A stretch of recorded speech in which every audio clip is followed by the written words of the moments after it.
Letters from a Stoic by Seneca. Letter 7 on crowds. Do you ask me what you should regard as especially to be avoided? I say crowds, for as yet you cannot trust yourself to them with safety. I shall admit my own weakness at any rate, for I never bring back home the same character that I took abroad with me. Something of that which I have forced to be calm within me is disturbed. Some of the foes that I have routed return again. Just as the sick man, who has been weak for a long time, is in such a condition that he cannot be taken out of the house without suffering a relapse, so we ourselves are affected when our souls are recovering from a lingering disease. To consort with the crowd is harmful.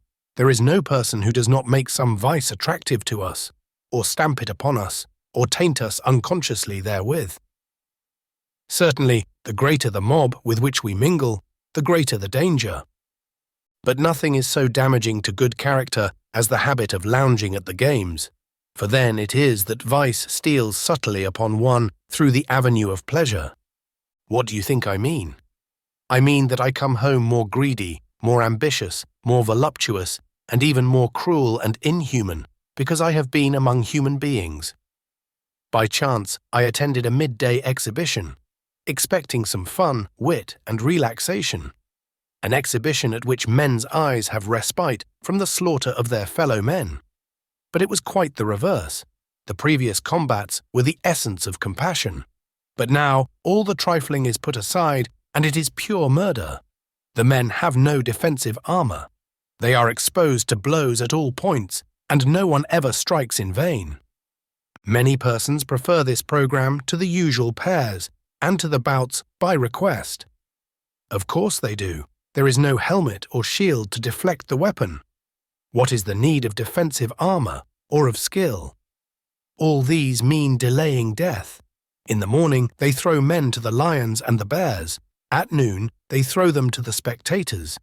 The spectators demand that the slayer shall face the man who is to slay him in his turn, and they always reserve the latest conqueror for another butchering. The outcome of every fight is death, and the means are fire and sword. This sort of thing goes on while the arena is empty. You may retort, but he was a highway robber. He killed a man. And what of it? Granted that, as a murderer, he deserved this punishment, what crime have you committed, poor fellow, that you should deserve to sit and see this show? In the morning they cried, "Kill him, lash him, burn him. Why does he meet the sword in so cowardly a way? Why does he strike so feebly? Why doesn't he die game? Whip him to meet his wounds. Let them receive blow for blow, with chests bare and exposed to the stroke." And when the games stop for the intermission, they announce, "A little throat-cutting in the meantime, so that there may still be something going on." Come now, do you not understand even this truth, that a bad example reacts on the agent? Thank the immortal gods that you are teaching cruelty to a person who cannot learn to be cruel. The young character which cannot hold fast to righteousness must be rescued from the mob. It is too easy to side with the majority. Even Socrates, Cato, and Laelius might have been shaken in their moral strength by a crowd that was unlike them. So true it is that none of us, no matter how much he cultivates his abilities, can withstand the shock of faults that approach, as it were, with so great a retinue. Much harm is done by a single case of indulgence or greed. The familiar friend, if he be luxurious, weakens and softens us imperceptibly. The neighbor, if he be rich, rouses our covetousness. The companion, if he be slanderous, rubs off some of his rust upon us, even though we be spotless and sincere. What then do you think the effect will be on character when the world at large assaults it? You must either imitate or loathe the world. But both courses are to be avoided. You should not copy the bad simply because they are many, nor should you hate the many because they are unlike you.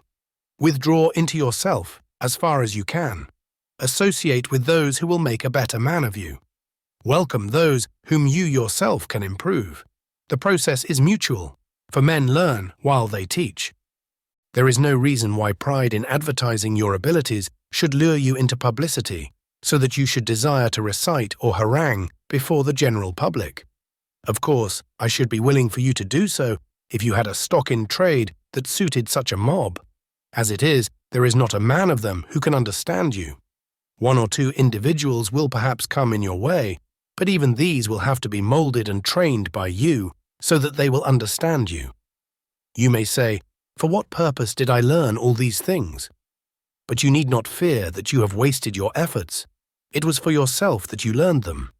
In order, however, that I may not today have learned exclusively for myself, I shall share with you 3 excellent sayings of the same general purport which have come to my attention.